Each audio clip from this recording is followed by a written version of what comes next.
Assalamualaikum warahmatullahi wabarakatuh. Saya Iin Nur Karlina akan membacakan presentasi penyusunan langkah-langkah pembelajaran. Baik, dimulai saja. Konsep dasar penyusunan langkah pembelajaran. Penyusunan ini pada hakikatnya memproyeksikan tentang apa yang akan dilakukan dalam suatu proses belajar mengajar. Dengan demikian, penyusunan langkah-langkah pembelajaran adalah memperkirakan tindakan yang akan dilakukan dalam kegiatan pembelajaran. Penyusunan ini perlu dilakukan untuk mengkoordinasikan komponen pembelajaran. Langkah-langkah penyusunan perencanaan pembelajaran adalah sebagai berikut. 1. Merumuskan tujuan khusus. 2. Menentukan kegiatan belajar mengajar. 3. Memilih pengalaman belajar. 4. Menentukan orang yang terlibat dalam proses pembelajaran. 5. Memilih bahan dan alat. 6. Ketersediaan fasilitas fisik. 7. Perencanaan evaluasi pengembangan. Kriteria penyusunan langkah pembelajaran. Ada 4 unsur terpenting dalam proses perencanaan pengajaran. Keempatnya dapat diwujudkan dengan jawaban terhadap berbagai pertanyaan ini. 1. Untuk siapa program ini dirancang? Siswa, mahasiswakah, atau peserta? 2. Kemampuan apa yang Anda inginkan untuk dipelajari? Tujuannya. 3. Bagaimana isi pelajaran atau keterampilan dapat dipelajari dengan baik? Metode dan kegiatan belajar mengajar. 4. Bagaimana Anda menentukan tingkat penguasaan pelajaran yang sudah dicapai? Tata cara evaluasi. Keempat unsur ini, siswa, tujuan, metode, dan evaluasi, merupakan kerangka acuan untuk perencanaan pengajaran bersistem. Keempat unsur ini saling keterkaitan dan dapat dianggap sebagai perencanaan pengajaran menyeluruh. Tahapan dan ruang lingkup tahapan belajar. Belajar merupakan kegiatan sehari-hari yang dilakukan baik di lingkungan formal maupun non-formal. Lingkungan formal yaitu sekolah dan institusi pendidikan, non-formal antara lain kursus-kursus dan pelatihan, serta lingkungan masyarakat yang merupakan tempat interaksi sosial.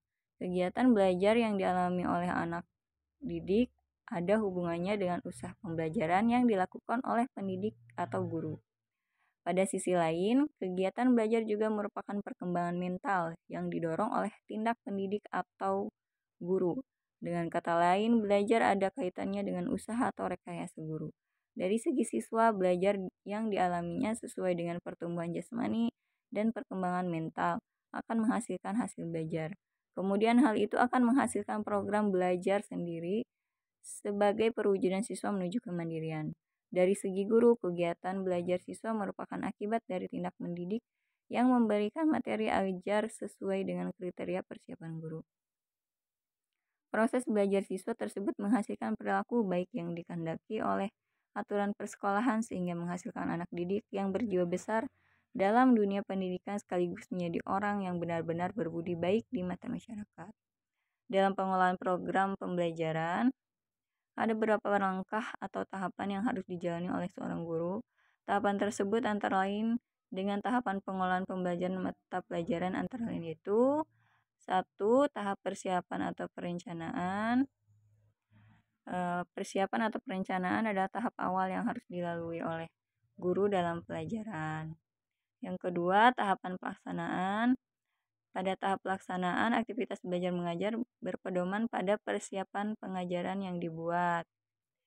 Pemberian bahan pelajaran disesuaikan dengan urutan yang telah diprogram secara sistematis dalam tahap persiapan.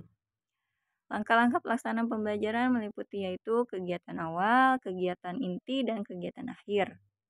Kegiatan awal merupakan kegiatan awal tatap muka antara guru dan siswa. Dalam kegiatan ini, guru memberi petunjuk, pengarahan, dan apresiasi, atau dapat juga dengan menyampaikan tujuan yang akan dicapai dan memberikan beberapa pertanyaan.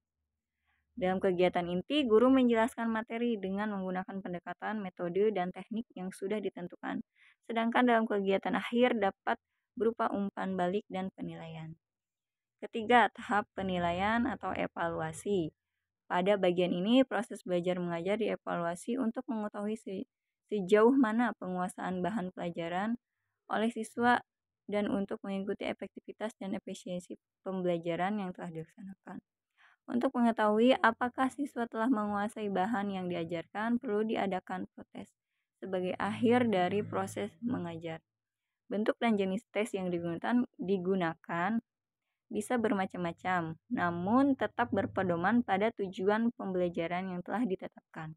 Bentuk-bentuk evaluasi terhadap siswa dapat berupa: 1. Evaluasi bahwa siswa telah menyelesaikan seperangkat program yang diberikan, yaitu ujian tertulis, ujian lisan, ujian memilih alternatif dari berbagai kemungkinan, ujian memilih alternatif dari kedua kemungkinan, benar atau salah, dan ujian penampilan. Baik, saya cukupkan presentasinya. Barangkali ada yang harus didiskusikan. Mangga, terima kasih. Assalamualaikum warahmatullahi wabarakatuh.